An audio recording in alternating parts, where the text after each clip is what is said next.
o nascimento e a infância de Jesus. Dificilmente será possível esclarecer de modo pleno sobre as muitas razões que levaram à escolha da Palestina como a terra para a outorga de Micael, e especialmente sobre a razão pela qual a família de Maria e José fosse selecionada como um núcleo imediato para a vinda desse Filho de Deus em Urântia. Após um estudo da informação especial sobre as condições dos mundos segregados, preparado pelos Melquisedeques em conselho com Gabriel, Micael finalmente escolheu Urântia como o planeta onde cumprir a sua outorga final.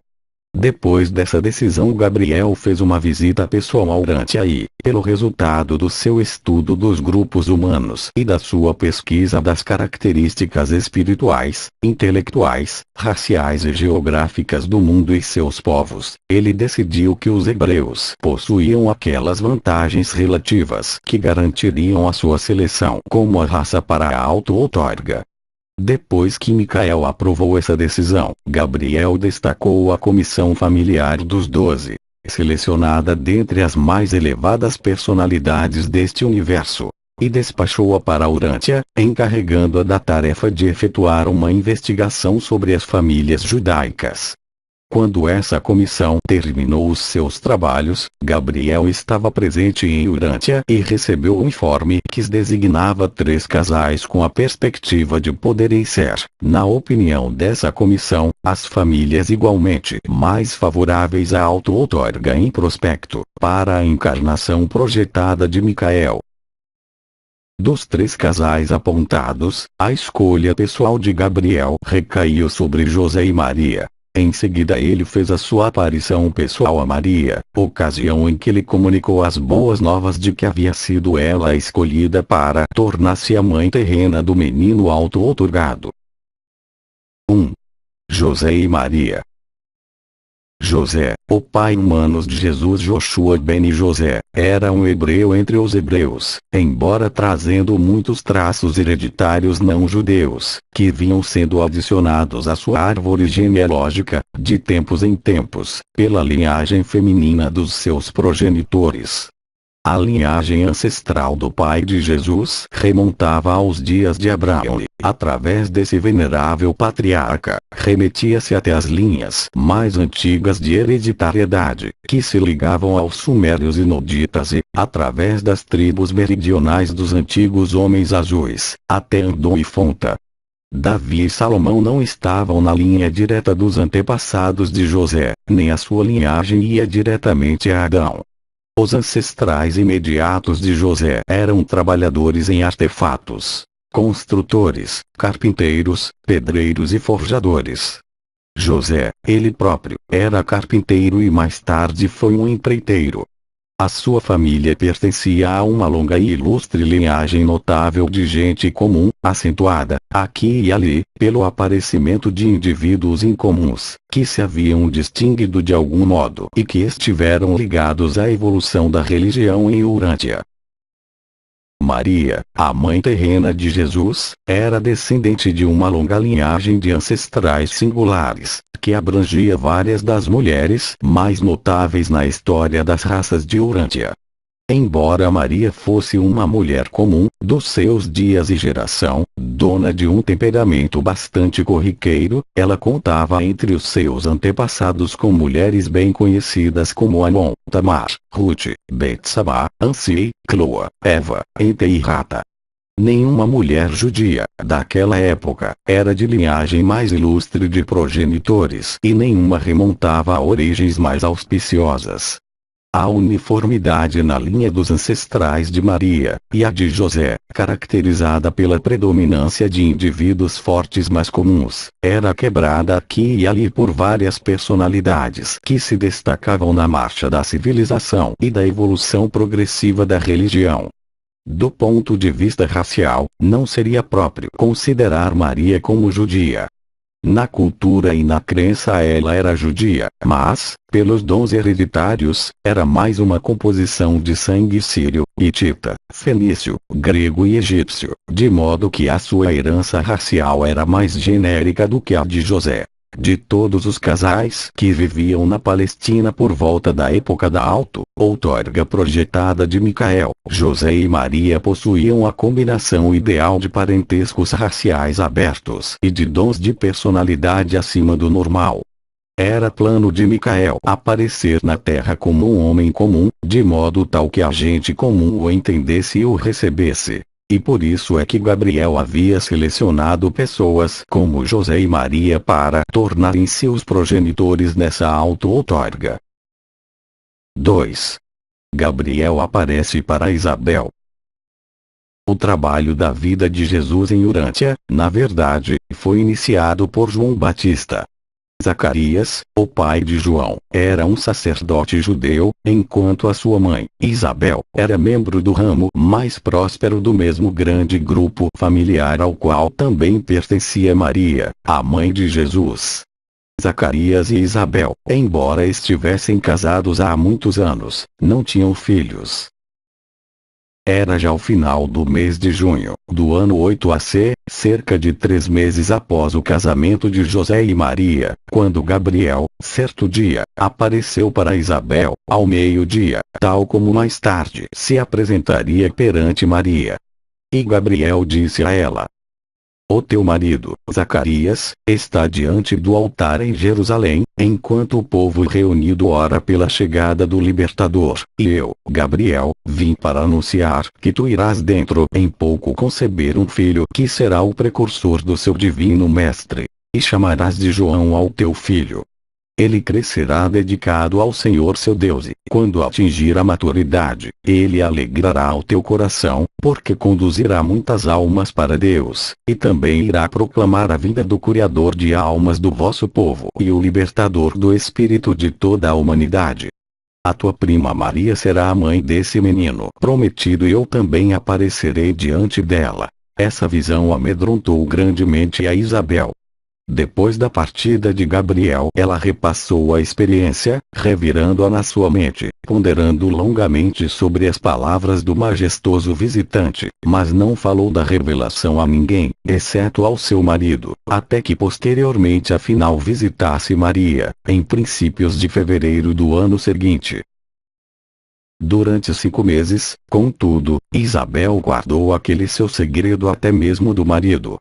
E quando contou a ele sobre a visita de Gabriel, Zacarias permaneceu cético e durante semanas duvidou de toda a experiência, só consentindo em acreditar na visita de Gabriel à sua esposa, e sem maior entusiasmo, quando não mais podia duvidar de que ela esperava uma criança. Zacarias ficou muito perplexo com a maternidade próxima de Isabel, mas não duvidou da integridade da sua esposa, apesar da idade avançada dele. E, apenas 6 semanas antes do nascimento de João, é que Zacarias, em consequência de um sonho impressionante, tornou-se plenamente convencido de que Isabel estava para tornar-se a mãe de um filho do destino, aquele que iria preparar o caminho para a vinda do Messias. Gabriel apareceu para Maria por volta de meados de novembro, do ano 8 AC, no momento em que ela estava trabalhando na sua casa em Nazaré. Mais tarde, após haver sabido que era certo que estava para ser mãe, Maria persuadiu José a deixá-la viajar à cidade de Judá, a 7 quilômetros a oeste de Jerusalém, nas montanhas, para visitar Isabel. Gabriel tinha informado a cada uma dessas 2 futuras mães sobre a sua aparição à outra. Naturalmente ficaram ansiosas para encontrarem-se, para compartilhar as experiências, e para falar sobre o futuro provável dos seus filhos. Maria permaneceu com a sua prima distante por 3 semanas. Isabel fez muito para fortalecer em Maria a fé na visão de Gabriel, de modo que esta voltou para sua casa mais plenamente dedicada ao chamado de ser mãe do menino predestinado, a quem ela, muito em breve, iria apresentar ao mundo como um bebê indefeso, uma criança comum e normal deste reino. João nasceu na cidade de Judá, aos 25 de março, do ano 7 AC. Zacarias e Isabel rejubilaram-se grandemente com o fato de que um filho tivesse vindo para eles como Gabriel havia prometido. E, ao 8º dia, quando apresentaram a criança para a circuncisão, eles o batizaram formalmente como João, exatamente como se lhes havia sido ordenado. E logo um sobrinho de Zacarias partiu para Nazaré, levando até Maria a mensagem de Isabel que proclamava o nascimento de um filho cujo nome seria João. Desde a mais tenra infância os pais inculcaram em João a ideia de que ele cresceria e tornar-se-ia um líder espiritual e um mestre religioso. E, no coração de João, o solo sempre foi sensível a essas sementes sugestivas.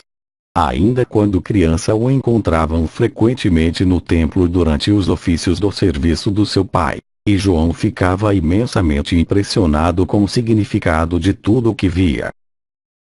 3. O anúncio de Gabriel feito a Maria. Uma tarde, por volta do cair do sol, antes que José tivesse retornado ao lar, Gabriel apareceu a Maria, ao lado de uma mesa baixa de pedra, e após ela haver se recomposto, ele disse: Venho a pedido daquele que é o meu mestre, a quem tu irás amar e nutrir. A ti, Maria, trago alegres novas e anúncio que a concepção em ti foi ordenada pelo céu e que, no tempo devido, tu te tornarás a mãe de um filho. Tu o chamarás Joshua, e ele irá inaugurar o reino do céu na terra entre os homens. Nada digas disso a ninguém, exceto a José e Isabel, a tua parente, para quem também eu apareci e que deve também agora conceber um filho cujo nome será João. E será ele quem preparará o caminho para a mensagem de libertação que o teu filho irá proclamar aos homens com uma grande força e uma convicção profunda. E não duvides tu de minha palavra, Maria, pois este lar foi escolhido como a residência mortal do menino predestinado. A minha bênção recai sobre ti e os poderes dos Altíssimos irão fortalecer-te, e o Senhor de toda a terra acobertar-te-á na sua sombra. Maria ponderou sobre essa visitação, secretamente, no seu coração, durante várias semanas, antes de ousar abrir-se com o marido a respeito desses acontecimentos inusitados, até que estivesse certa de que carregava em si uma criança.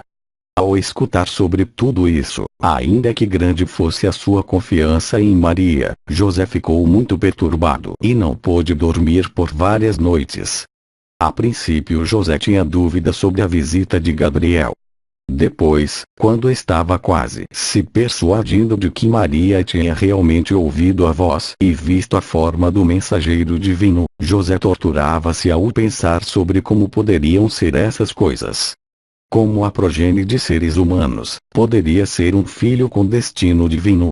E José não podia nunca reconciliar essas ideias conflitantes até que, depois de várias semanas de muito pensar, ambos, ele e Maria, chegaram à conclusão de que tinham sido escolhidos para tornarem-se os pais do Messias. Ainda que o conceito judeu não fosse, nem um pouco, o de que o libertador aguardado deveria ter a natureza divina. Ao chegarem a essa importante conclusão, Maria apressou-se a partir para uma visita a Isabel. Quando retornou, Maria foi visitar os seus pais, Joaquim e Ana. Seus 2 irmãos, as 2 irmãs, bem como seus pais sempre foram muito céticos sobre a missão divina de Jesus, embora até esse momento, evidentemente, nada ainda soubessem da visitação de Gabriel. Mas Maria confidenciou a sua irmã Salomé que achava que o seu filho estava destinado a tornar-se um grande mestre. O anúncio que Gabriel fez a Maria aconteceu no dia seguinte à concepção de Jesus e foi o único evento de ocorrência sobrenatural ligado a toda a experiência de Maria de conceber e trazer dentro de si o menino da promessa. 4. O sonho de José. José não se conformou com a ideia de que Maria estivesse para tornar-se mãe de uma criança extraordinária, até que teve a experiência de um sonho de forte impressão.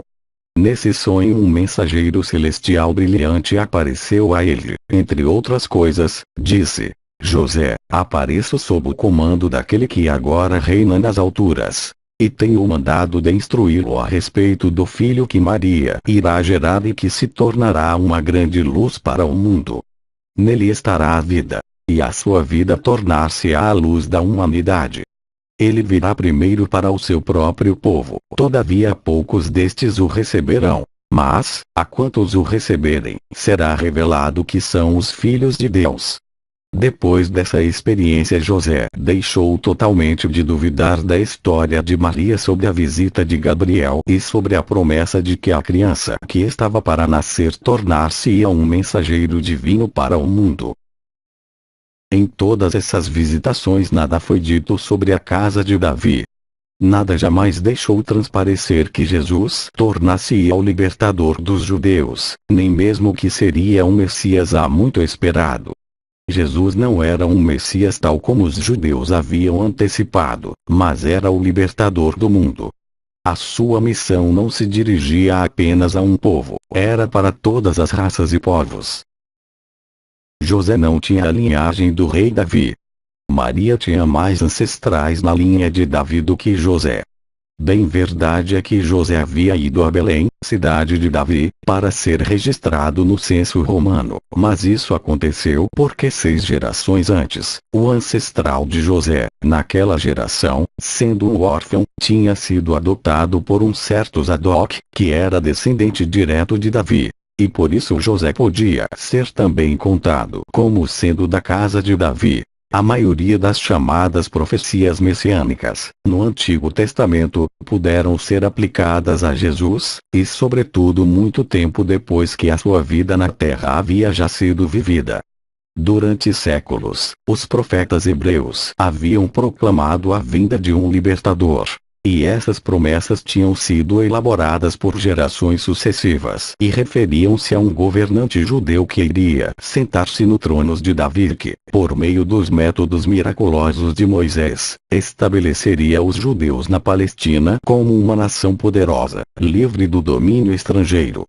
Novamente, muitas das passagens figurativas encontradas nas escrituras dos hebreus foram posteriormente aplicadas de modo distorcido à missão da vida de Jesus.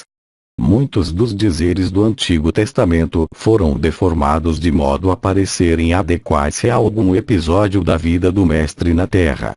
Jesus certa vez negou publicamente, ele próprio, qualquer ligação com a casa real de Davi.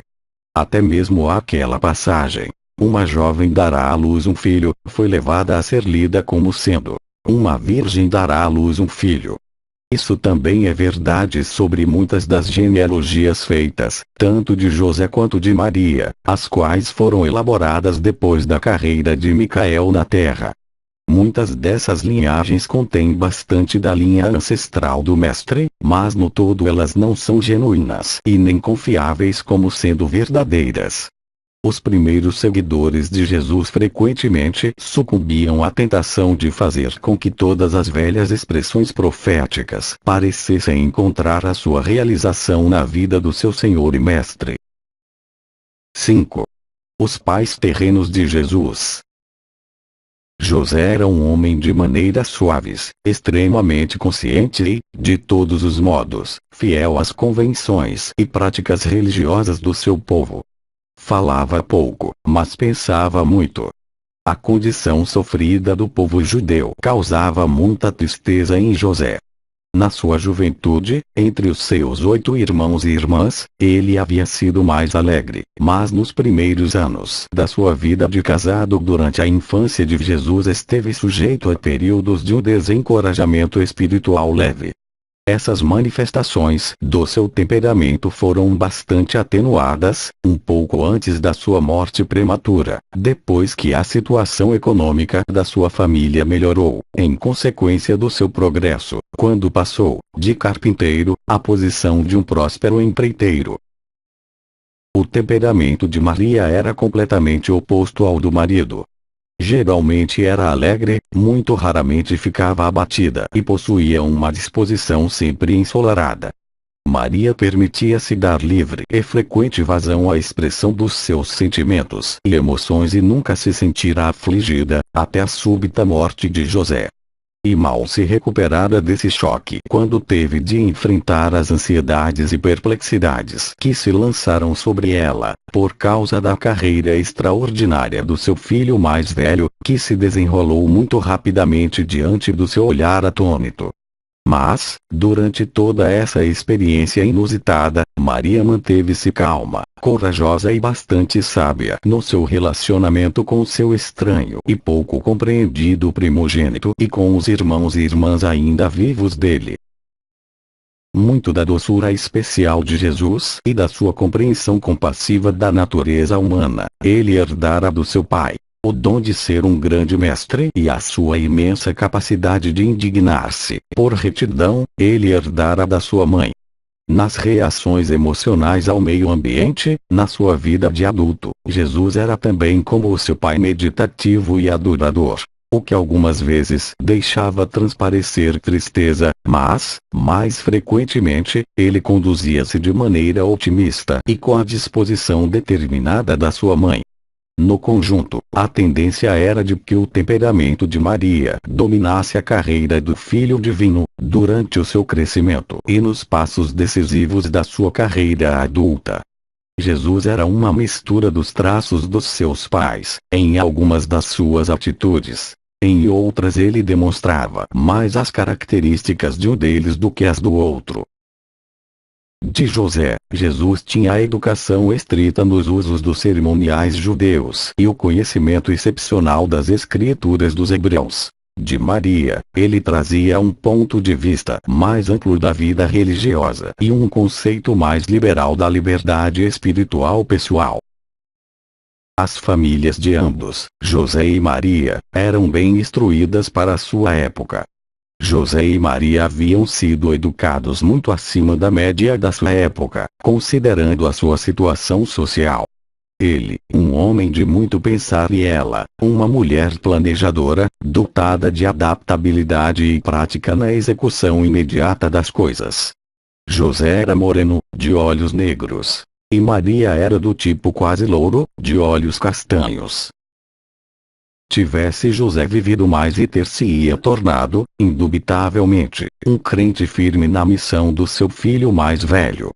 Maria alternava-se, ora acreditando, ora duvidando, sendo grandemente influenciada pela posição tomada pelos seus outros filhos e pela dos seus amigos e parentes, mas sempre era fortalecida, na sua atitude final, pela memória da aparição de Gabriel imediatamente depois que a criança fora concebida.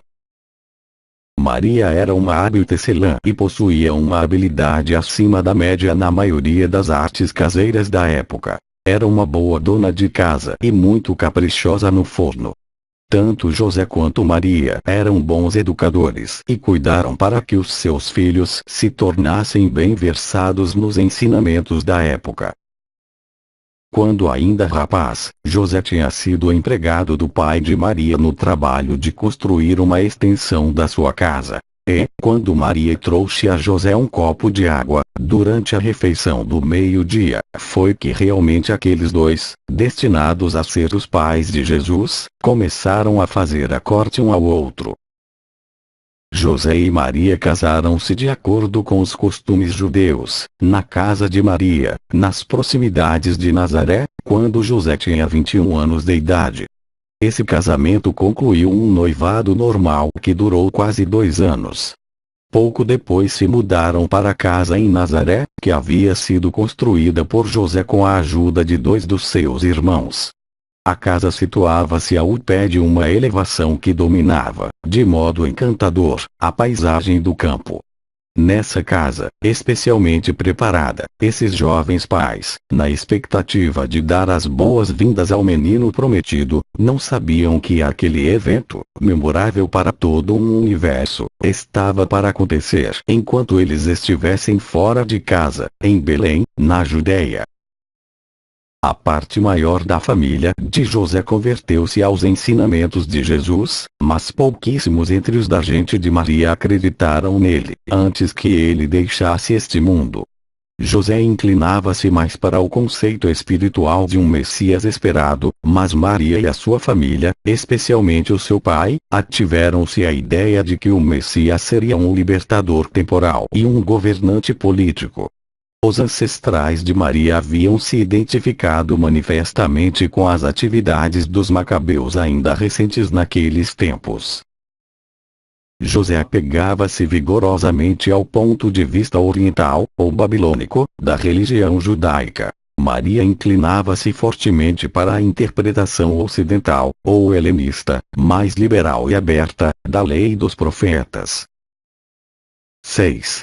O lar em Nazaré. A casa de Jesus não ficava longe do alto da colina, na parte norte de Nazaré, a uma certa distância da nascente de água da cidade que era na parte leste. A família de Jesus morava nos arredores da cidade e isso facilitou, posteriormente, as caminhadas dele ao campo e as subidas à montanha próxima, a mais alta de todas, na parte sul da Galileia, exceto pela cadeia do Monte Tabor, a leste, e o Monte Naim, que tinham aproximadamente a mesma altitude. Esta casa localizava-se um pouco ao sul e a leste da parte sul do promontório desse monte e a meio caminho entre a base dessa elevação e a estrada que vai de Nazaré a Canaã. Além de subir o monte, o passeio favorito de Jesus era seguir uma trilha estreita que serpenteava desde a base da montanha, indo na direção nordeste, até um ponto onde se juntava a estrada de Séforis. A casa de José e Maria tinha a estrutura de pedra e um cômodo com um teto plano e uma construção adjacente para abrigar os animais. A mobília consistia de uma mesa baixa de pedra, utensílios de barro, pratos e potes de pedra, um tear, uma lamparina, vários bancos pequenos e esteiras para dormir sobre o chão de pedra. No quintal ao fundo, perto do anexo dos animais, ficava o abrigo que protegia o forno e o moinho para moer os grãos. Eram necessárias 2 pessoas para operar esse tipo de moinho, uma para provê-lo de grãos e outra para moer. Quando ainda menino, Jesus muitas vezes cuidava de dosar os grãos no moinho, enquanto a sua mãe girava o moedor. Mais tarde, quando a família cresceu, todos se agrupavam em volta da mesa de pedra, que foi aumentada, para desfrutarem das refeições, servindo-se do alimento em um prato comum, ou potiche. Durante o inverno, na refeição noturna, a mesa estaria iluminada por uma lâmpada pequena e achatada de terracota, cheia de óleo de oliva. Após o nascimento de Marta, José construiu uma outra acomodação, um quarto grande, usado como carpintaria durante o dia e como quarto de dormir à noite. 7. A viagem a Belém. No mês de março do ano 8 AC, mês em que José e Maria casaram-se, César Augustus decretou que todos os habitantes do Império Romano fossem contados. Que deveria ser feito um censo de modo a poder ser utilizado para uma cobrança mais eficiente dos impostos. Os judeus sempre tiveram muita prevenção contra qualquer tentativa de enumerar o povo e isso, além das dificuldades domésticas com Herodes, rei da Judéia, havia conspirado para causar o adiamento, por um ano, na concretização desse censo, no reino dos judeus.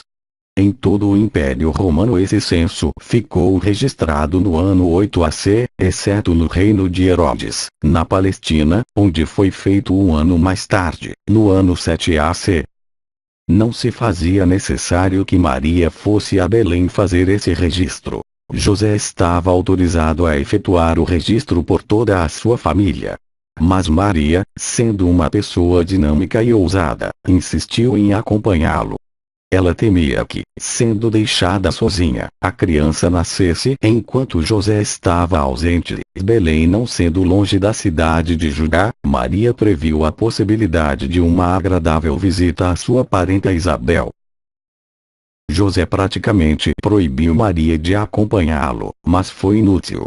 Quando a comida estava sendo empacotada para a viagem de 3 ou 4 dias, ela preparou rações duplas e aprontou-se para a viagem.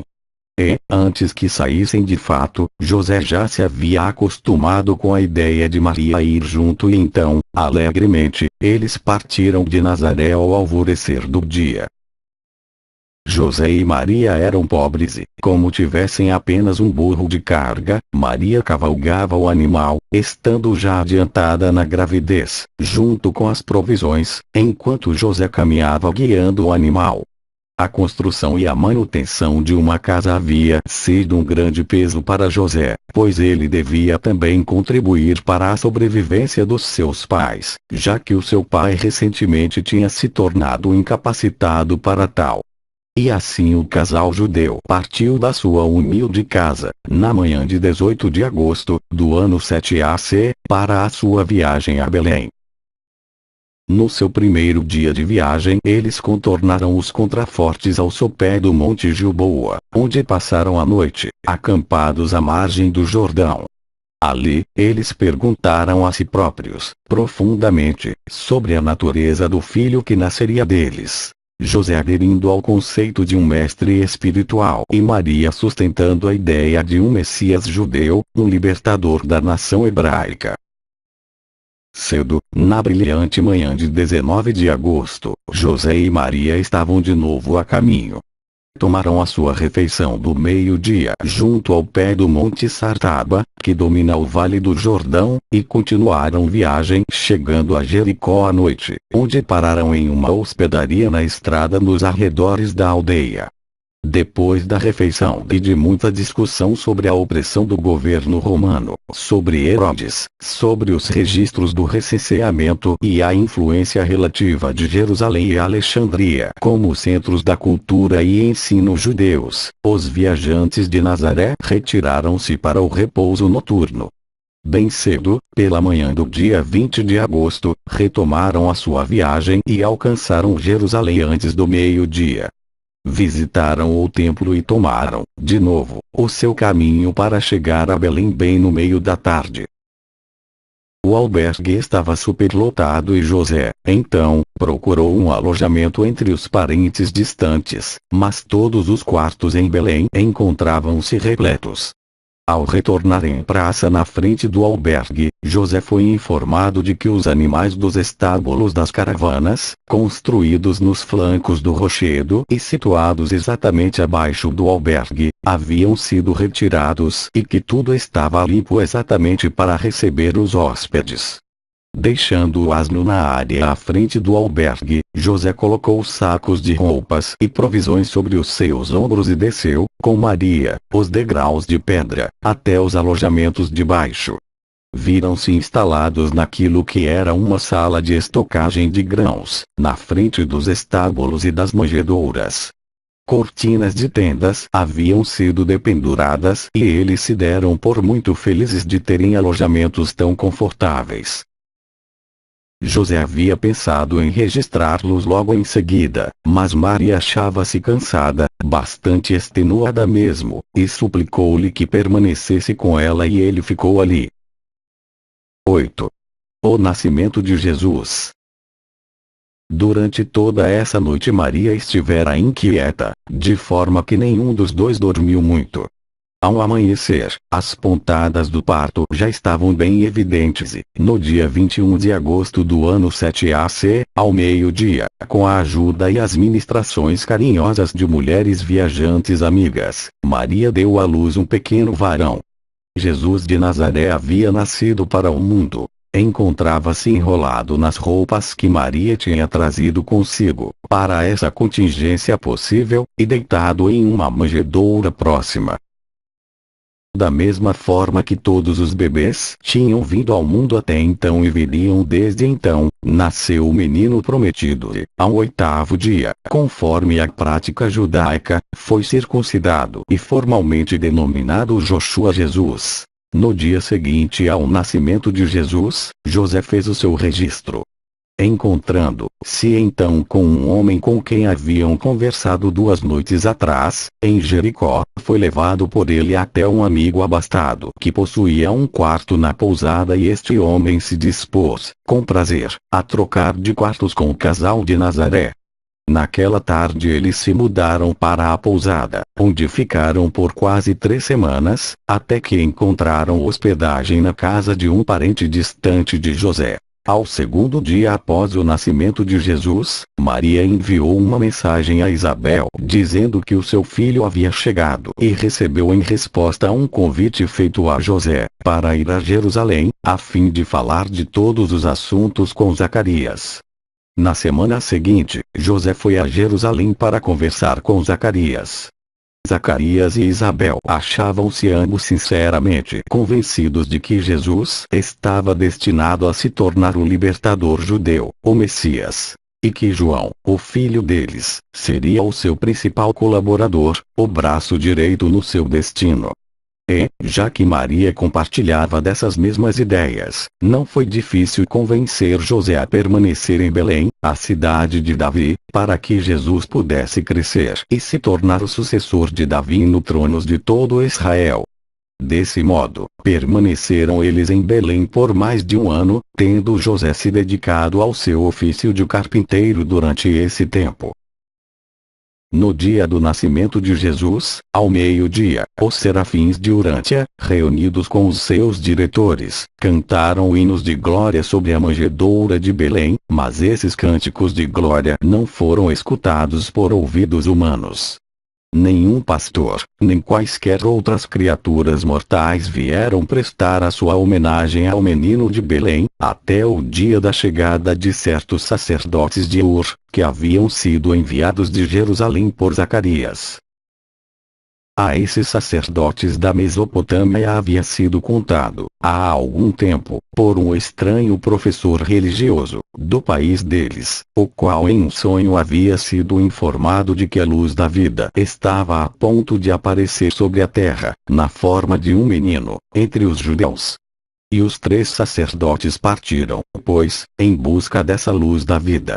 Após muitas semanas de infrutífera procura em Jerusalém, estavam para voltar a Ur, quando conheceram Zacarias, que lhes confiou sobre a sua crença de que Jesus era o objeto da procura deles e os enviou a Belém, onde encontraram um menino e deixaram as suas oferendas com Maria, a sua mãe terrena.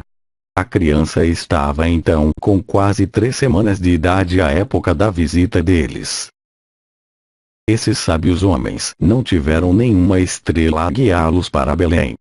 A belíssima lenda da estrela de Belém originou-se da seguinte forma: Jesus nasceu aos 21 de agosto, ao meio-dia do ano 7 AC. Em 29 de maio do mesmo ano houve uma extraordinária conjunção entre Júpiter, Saturno e a constelação de Peixes. E é um acontecimento astronômico marcante que conjunções semelhantes hajam ocorrido aos 29 de setembro e aos 5 de dezembro do mesmo ano. Com base nesses acontecimentos extraordinários, mas inteiramente naturais, os bem-intencionados zelotes, das gerações que sucederam, elaboraram a lenda atraente da estrela de Belém e dos reis magos adoradores, conduzidos pela estrela, até a manjedoura, para contemplar e adorar o recém-nascido. As mentes orientais e do Oriente Próximo deleitam-se com fábulas e inventam constantemente belos mitos sobre a vida dos seus dirigentes religiosos e dos seus heróis políticos.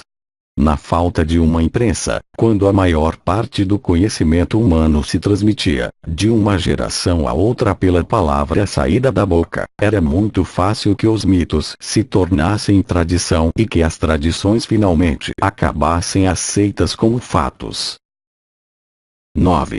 A apresentação no templo.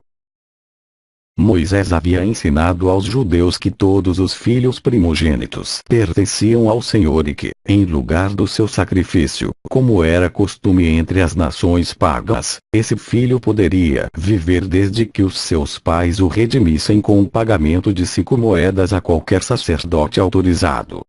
Também existia uma regulamentação mosaica que dizia que uma mãe, após um certo período de tempo, devia apresentar-se ao templo para a purificação ou ter alguém que fizesse o sacrifício adequado em lugar dela.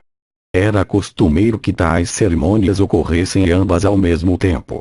Assim sendo, José e Maria foram ao templo de Jerusalém, pessoalmente, para apresentar Jesus aos sacerdotes e efetivar a sua redenção e também fazer o sacrifício apropriado para assegurar a Maria a purificação cerimonial da suposta impureza do dar à luz.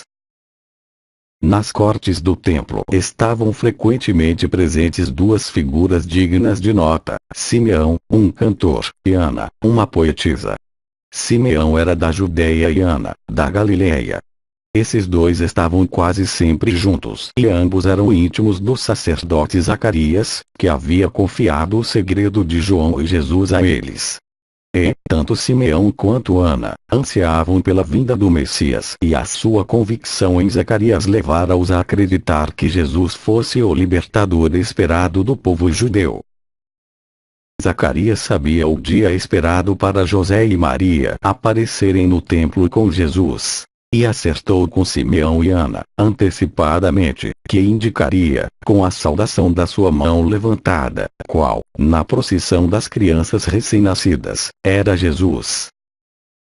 Para essa ocasião Ana havia escrito um poema que Simeão passou a cantar, para a surpresa de José, de Maria e de todos os que estavam reunidos nos pátios do templo.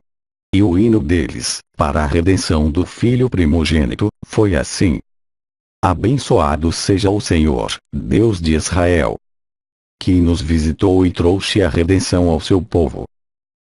A trombeta da salvação, ele fez soar por todos nós, na casa do seu servo Davi.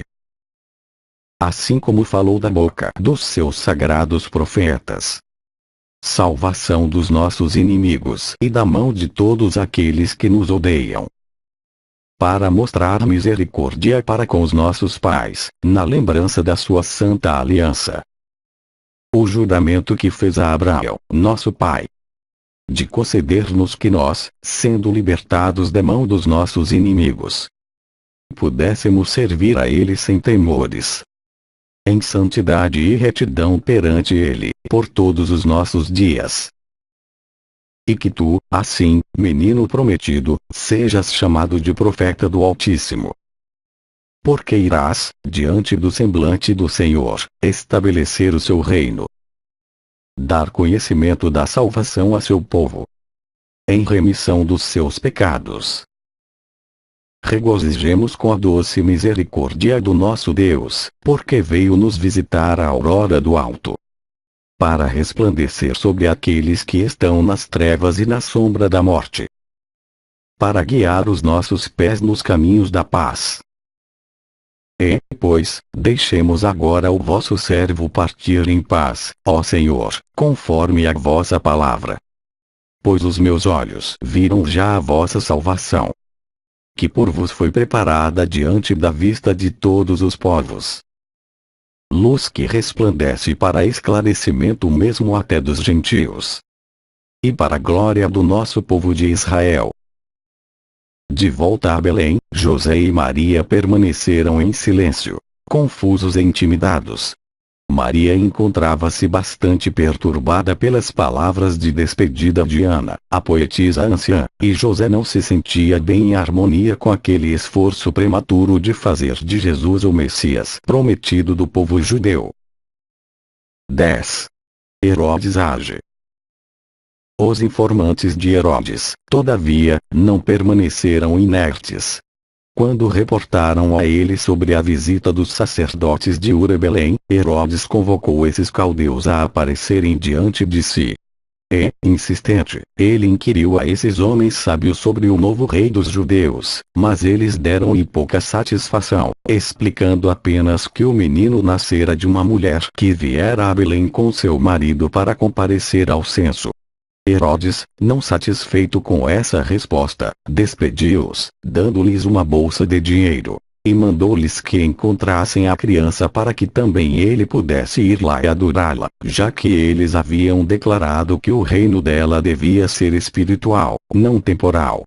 Todavia, ao perceber que os sábios não voltariam, Herodes encheu-se de suspeitas. E, enquanto ele pensava nisso, os seus informantes voltaram e lhe fizeram um relato completo das ocorrências recentes no templo, trazendo-lhe uma cópia de partes da canção de Simeão, que havia sido cantada nas cerimônias de redenção de Jesus. No entanto, eles não seguiram José e Maria. E Herodes ficou irado com eles, quando viu que não podiam dizer para onde o casal tinha levado a criança. Então, despachou espiões para localizar José e Maria. Sabendo que Herodes perseguia a família de Nazaré, Zacarias e Isabel permaneceram longe de Belém. O menino ficou escondido com uns parentes de José. José temia procurar trabalho, e as suas poucas economias estavam desaparecendo rapidamente. Mesmo na época das cerimônias de purificação no templo, José considerava-se pobre o suficiente para limitar a 2 pequenos pombos a sua oferta para Maria, como Moisés havia determinado, para a purificação das mães, entre os pobres. Quando, após mais de 1 ano de buscas, os espiões de Herodes não haviam achado Jesus, e em vista da suspeita de que a criança ainda estava escondida em Belém, Herodes preparou uma ordem comandando fosse feita uma busca sistemática em todas as casas de Belém, e que todos os bebês meninos de menos de 2 anos fossem mortos. Desse modo Herodes esperava assegurar-se de que tal criança, que haveria de tornar-se o rei dos judeus, fosse destruída. E assim pereceram, em um só dia, 16 bebês meninos em Belém da Judéia. A intriga e o assassinato, mesmo na família imediata de Herodes, assim, eram acontecimentos corriqueiros na sua corte. O massacre desses infantes aconteceu em meados de outubro, do ano 6 AC, quando Jesus tinha pouco mais de 1 ano de idade. Mas havia crentes no Messias vindouro, até mesmo no séquito da corte de Herodes, e um desses, sabendo da ordem de assassinar os meninos de Belém, comunicou-se com Zacarias, e este por sua vez despachou um mensageiro até José. E, na noite anterior ao massacre, José e Maria partiram com a criança, de Belém para Alexandria, no Egito. Para evitar atrair a atenção, eles viajaram sozinhos com Jesus, para o Egito. Foram para Alexandria com o dinheiro providenciado por Zacarias, e lá José trabalhou no seu ramo, enquanto Maria e Jesus alojaram-se com parentes abastados da família de José. Eles permaneceram em Alexandria por 2 anos inteiros, não retornando a Belém senão depois da morte de Herodes.